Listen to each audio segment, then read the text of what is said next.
Welcome बच्चों, in this session we will discuss about the scattering of light. ठीक है। और बच्चों ये जान लीजिए इस टॉपिक से भी रिलेटेड क्या है, 1 मार्क या मैक्सिमम 2 मार्क्स तक के क्वेश्चन पूछे जाते हैं। ठीक है। तो अब हम देखते हैं कि first of all what is the scattering when ever the light passes through a medium. ठीक, तो अब इसके क्या है, मीडियम के पार्टिकल्स लाइट को एब्जॉर्ब करते हैं, फिर से री रेडिएट करते हैं डिफरेंट डायरेक्शंस में। तो उसके कारण से जो री रेडिएशन के कारण से जो लाइट मिल रही है, that total phenomenon is called scattering. ठीक है। तो सबसे पहले देखते हैं इसकी डेफिनेशन क्या है। It is the phenomenon of absorption of light and re-radiation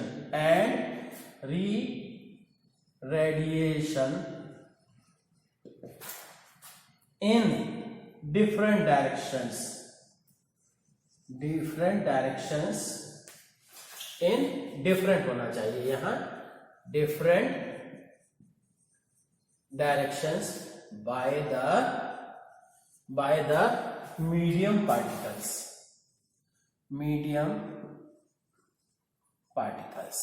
ठीक है।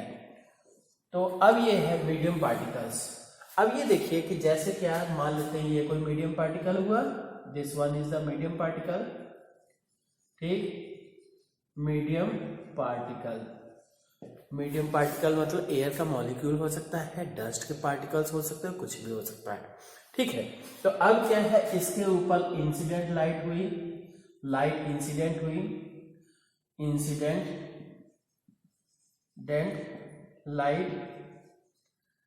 रे, और फिर इसके बाद क्या है, ये रेडिएशन अलग अलग डायरेक्शंस में री रेडिएशन हुआ। ठीक, री radiation, this one is the री रेडिएशन। ठीक, तो ये मतलब मीडियम के पार्टिकल ने लाइट को एब्सॉर्ब कर लिया और उसके बाद फिर से री रेडिएट कर दिया, तो डिफरेंट डायरेक्शंस में। This phenomenon is called scattering. अब बच्चों ये जान लीजिए कि स्कैटरिंग 2 टाइप का है। ठीक है। तो 2 कंडीशंस हैं, देखते हैं। पहला कि अगर मीडियम के पार्टिकल्स वेवलेंथ, लाइट की वेवलेंथ के कंपेरेबल हैं, तब क्या कंडीशन है। और सेकंड कंडीशन क्या, अगर मीडियम के पार्टिकल्स लाइट की वेवलेंथ से बहुत बड़े हैं, जैसे डस्ट के पार्टिकल, फॉग हो गया, ऐसी कंडीशंस। तो देखते हैं अभी। अब बच्चों देखते हैं, फर्स्ट इसकी 2 केसेस हुई। फर्स्ट क्या, if size of particle is in comparison to wavelength of incident light ray, तो then it will follow the Rayleigh criteria. ठीक है। Then it will follow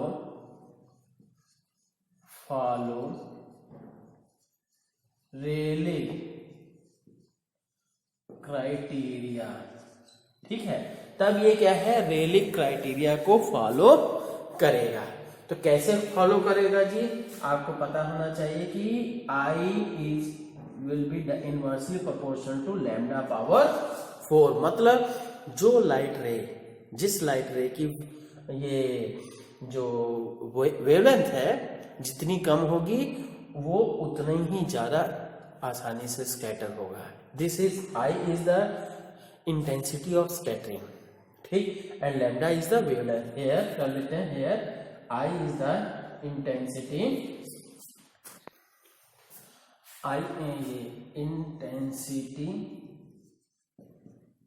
of scattered light, and lambda is the incident wavelength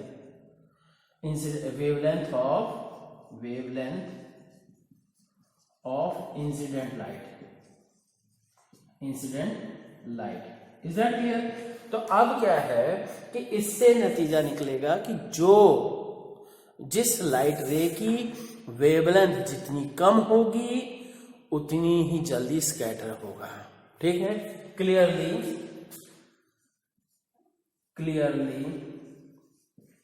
the light रे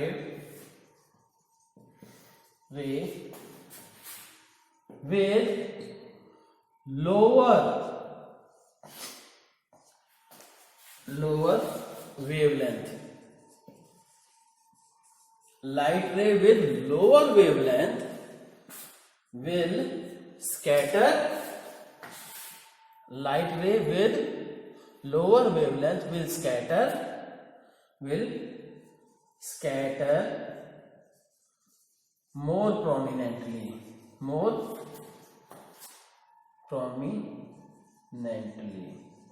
ठीक है, या मोर easily. ठीक, अब इससे रिलेटेड क्वेश्चंस देखते हैं कैसे क्वेश्चन आते हैं। ठीक, अब देखते हैं बच्चों कि वाई, कुछ क्वेश्चंस उससे रियली क्राइटेरिया से रिलेटेड है, ध्यान रखिएगा। ठीक है, फर्स्ट टाइप का हमने बताया ना, वाई स्काई अपीयर्स ब्लू, आसमान नीला क्यों दिखाई देता है, या why bluish colour is prominent in the sky, या नेक्स्ट है कि sun appears red at sunrise और सनसेट, या कहिए sky appears dark from moon surface. ये सारे के सारे क्वेश्चंस का आंसर एक ही है या सिमिलर ही है, बस खाली लैंग्वेज चेंज करनी है। अब बच्चों देखते हैं कि जब ये आपको पता होना चाहिए, जैसे अर्थ है, नोट कर लीजिए क्वेश्चंस को, फिर इसके बाद देखिएगा, जैसे मान लीजिए ये earth surface, this one is the earth. अब इसका क्या है, ये atmosphere, this one is the atmosphere कह सकते हैं। अब यहां पे आपकी लोकेशन हो गई, ठीक, यहां ऑब्जर्वेशन। अब सुनिए, दिन के समय, सुबह और शाम के समय आपको आप ध्यान दीजिएगा, जब स्काई जो होता है ऑरेंज कलर का दिखाई देता है और सन जो होता है रेड कलर का होता है। और ये क्या है, स्काई ब्लू कब दिखाई देता है, स्काई ब्लू कब दिखाई देता है, जब ये लगभग 9 बजे 8 बजे के बाद ही, मतलब ठंडी और गर्मी का आप खुद सोचिए। ठीक है, तो ये ज़्यादा अभी कहोगे कि ठंडियों में तो सन 9 बजे भी नहीं निकलता है सन, तो वो अलग मैटर है। अब जैसे देखिए कि ये this one is the atmosphere, ठीक, तो अब यहां से ये सन हुई मॉर्निंग या इवनिंग के समय में सनलाइट्स जो आई, सनलाइट्स हम तक जो आ रही हैं, तो अब ये देखिए इस सनलाइट में सबसे पहले मैक्सिमम डिस्टेंस ट्रेवल कर रहा है मॉर्निंग या इवनिंग के समय, हॉरिजन पे होगा ना, इधर भी होगा हॉरिजन पे होगा। तो अब क्या है, सबसे पहले आपको पता होना चाहिए VIBGYOR, ठीक, इधर लैम्डा मिनिमम है और इधर लैम्डा मैक्सिमम है। ठीक है, रेड की वेवलेंथ सबसे ज्यादा है, वायलेट की वेवलेंथ सबसे कम है। तो सबसे कम वेवलेंथ वाली, क्योंकि आपको पता है कि I inversely proportional to lambda power 4, तो सबसे लोअर वेवलेंथ वाली जो लाइट होगी वो सबसे पहले स्कैटर करेगी। ऐसे ही क्या है, वायलेट कलर स्कैटर कर गया, ब्लू स्कैटर कर गया, violet, indigo, blue and so on, ऐसे सारे के सारे कलर स्कैटर कर जाएंगे। तो क्या होगा, केवल और केवल रेड कलर ही बचेगा जो कि हम तक ऑब्जर्व होगा, पहुंचेगा। ठीक, जबकि वही हम कह दें कि ये जो दिन टाइम के समय जो होती है, ये अर्थ हो गया, अर्थ, और this one is the atmosphere. ठीक, तो अब ये है डे टाइम में सन की लोकेशन ये हो गई, यहां से कहिए, तो अब यहाँ पे ऑब्जर्व अगर करेंगे तो क्या होगा, तो लाइट रे को कम डिस्टेंस ट्रेवल करनी पड़ी। इतनी ही डिस्टेंस एटमॉस्फेयर में से ट्रेवल करता है कि केवल वायलेट स्कैटर किया और फिर इंडिगो स्कैटर किया और सबसे नजदीक में आके हमारे ब्लू स्कैटर हुआ। और निश्चित सी बात है, अगर हम बोर्ड के ऊपर पेंट करें तो सबसे पहले हमने इंडिगो कर दिया, फिर उसके बाद ये सबसे पहले वायलेट कर दिया, फिर इंडिगो कर दिया, फिर ब्लू कर दिया, तो आपको कौन सा कलर दिखाई का बोर्ड दिखाई देगा। निश्चित सी बात है, जो आपके सबसे बाद में किया या जो सबसे आपके पास में स्कैटर हुआ, that colour will be more prominent. ठीक है, तो ये क्या है, ये फिगर भी बना लीजिएगा। अभी दोनों का एक्सप्लेनेशन, ये किसके लिए होगा, सन अपीयर्स रेड एट सनराइज और सनसेट, और ये जो फिगर होगा ये फर्स्ट और सेकंड के लिए होगा। ठीक, अभी हम इसके बारे में लिखवा भी देते हैं, है ना। तो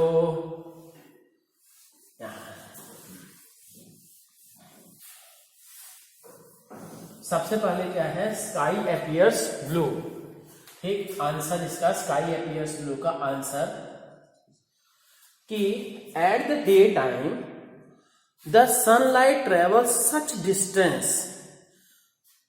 through the atmosphere. At day time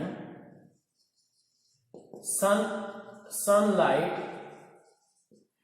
travels such distance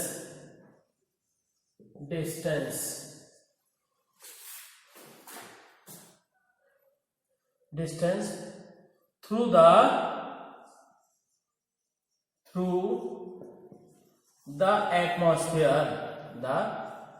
atmosphere PHEI, through the atmosphere, so that only up to blue colors get scattered. Only up to blue color gets scattered. ठीक है, ये आप फिगर बना लोगे। ठीक, since blue color scatters near to us, at last and near to us, so since blue color scatters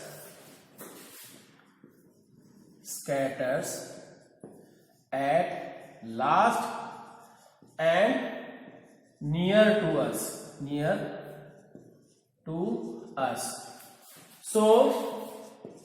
so क्या हो जाएगा, so ये sky appears blue, so sky appears blue कहिए, स्काई अपीयर्स ब्लू कहिए, चाहे ये कहिए कि ब्लू कलर प्रोमिनेट्स। ठीक है, अब देखते हैं नेक्स्ट क्या, ये फर्स्ट दोनों क्वेश्चंस का आंसर हो गया। अब ये नेक्स्ट हम देख रहे हैं कि sun appears red at sunrise और सनसेट के बारे में देखते हैं। अब देखते हैं बच्चों कि sun appears red at sunrise और सनसेट। आंसर इसका क्या कैसे लिखेंगे, एट मॉर्निंग और evening time the sunlight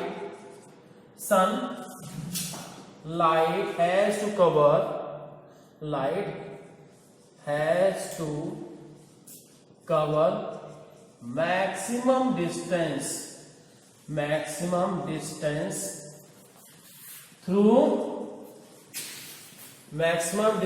through atmosphere। ठीक है, maximum distance through atmosphere such that all the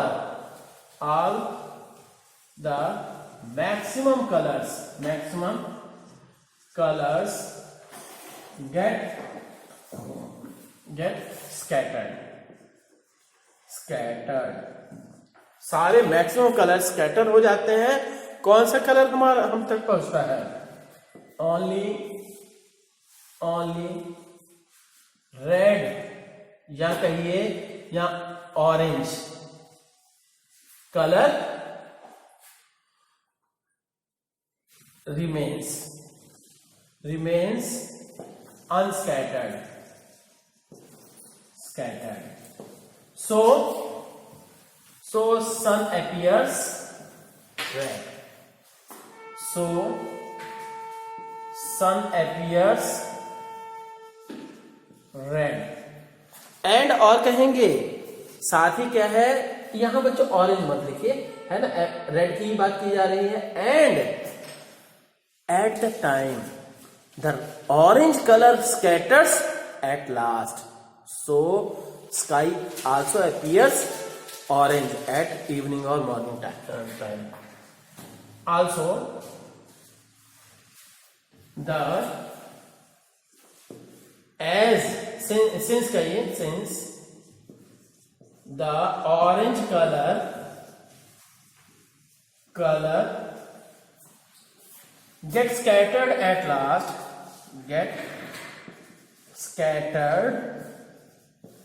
at last, ठीक है, get scattered at last, so sky appears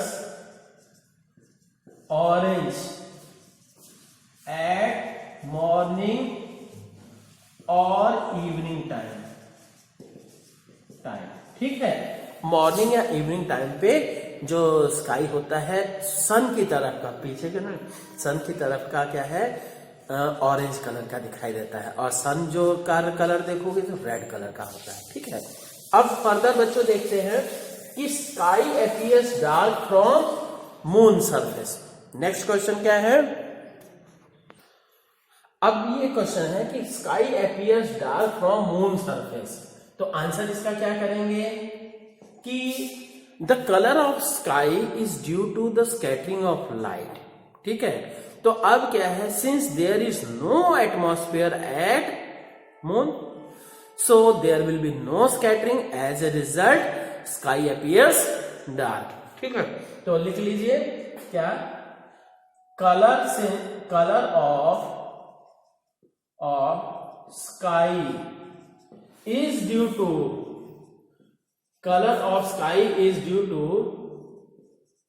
scattering of light. Color of sky is due to scattering of light. Since there is no atmosphere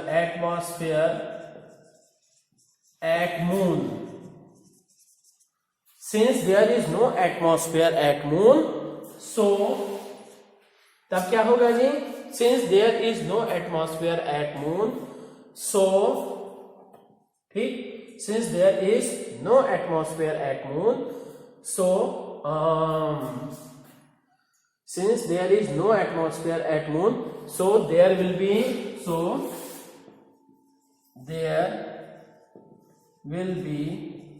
no scattering of light, as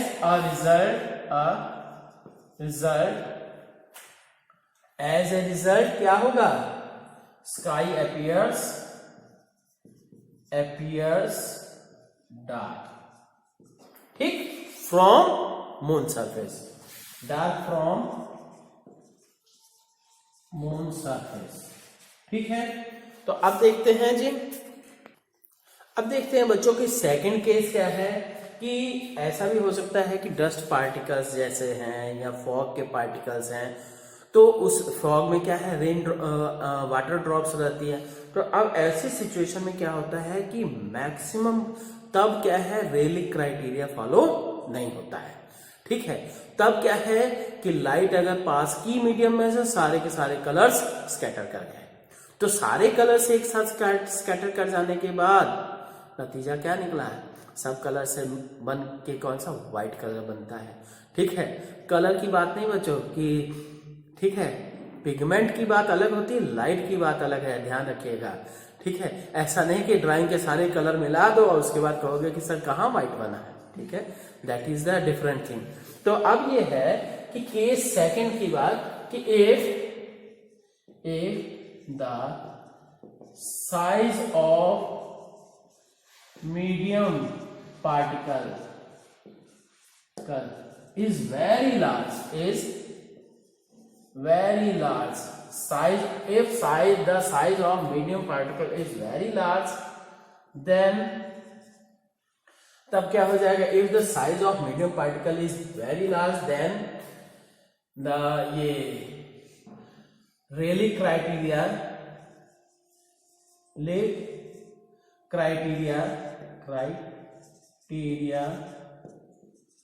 will not be followed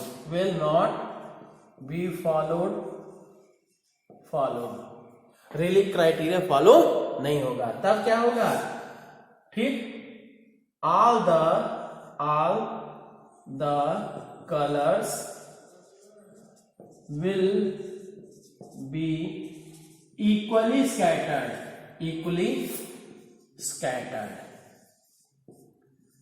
ठीक, as a result, ठीक, तो as a result the material will appear as white. अब बच्चों देखते हैं कि इससे related question क्या है, ठीक है। अब बच्चों इससे रिलेटेड देखते हैं क्या है कि पहला क्वेश्चन तो ये बनता है कि क्लाउड्स अपीयर व्हाइट वाई, ठीक। दूसरा क्या है, we can not see through fog why, ठीक है। अब क्या है, इसमें आंसर क्या लिखेंगे, सिंपली इन बोथ के phenomenas the medium particles are very large in comparison to wavelength of light, so maximum of all the colors gets equally scattered, so fog या कहिए clouds appear white and we will be unable to see across it, ठीक है। fog की case में तो ये हो गया। तो अब क्या कहेंगे जी, since the ये medium particles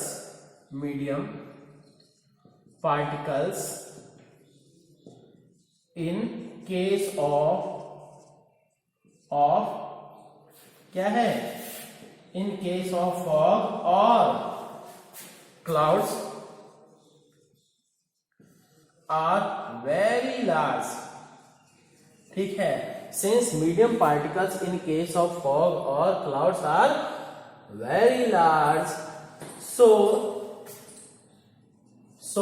क्या हो गया जी, in case of fog or clouds are very large, so it does not follow Rayleigh criteria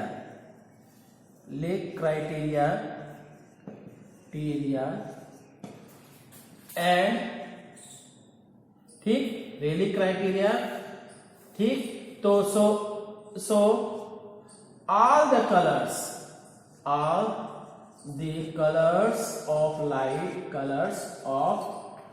light get equally scattered, ठीक। as a result the clouds या fog appears white